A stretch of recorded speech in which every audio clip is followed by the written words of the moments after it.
Bonjour, cette vidéo est là pour vous expliquer comment utiliser cette ressource numérique consacrée à la contraction musculaire, préparée dans le cadre de la licence numérique interuniversitaire et du programme régional commun de ressources 3D de physiologie et d'anatomie.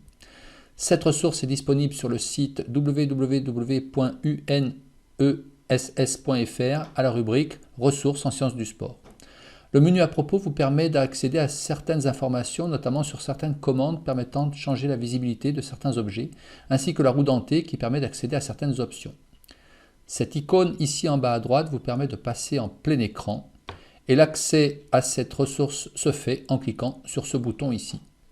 Vous arrivez alors à une vue par défaut d'un muscle squelettique à une échelle macroscopique. Grâce ici à la roue dentée, vous pouvez accéder à un menu qui vous permet de régler à votre convenance la vitesse de lecture de cette application. Et grâce à ce bouton ici, vous pouvez afficher ou masquer les légendes. Grâce à cette deuxième icône, vous avez alors accès à un autre menu vous permettant d'aller à différents niveaux d'organisation du muscle, allant du plus macroscopique au plus détaillé. En cliquant par exemple sur la myofibrie, vous avez un zoom automatique vers ce niveau d'organisation.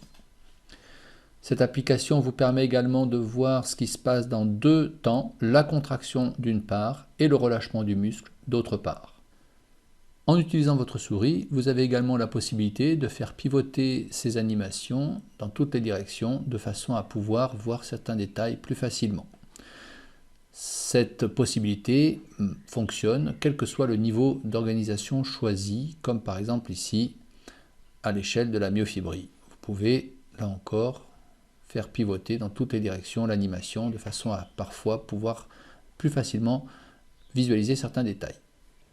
À partir du niveau d'affichage correspondant à la tête de myosine ou au filament d'actine, vous avez accès ici à droite à une nouvelle fonctionnalité qui vous permet d'afficher ou de masquer différents types de légendes, comme par exemple un focus sur le nom des molécules ou simplement sur la partie actine ou sur la partie myosine, ou alors avoir l'intégralité des légendes. Enfin, pour sortir de l'application, vous utilisez la roue dentée qui vous permet de revenir ici au menu d'accueil.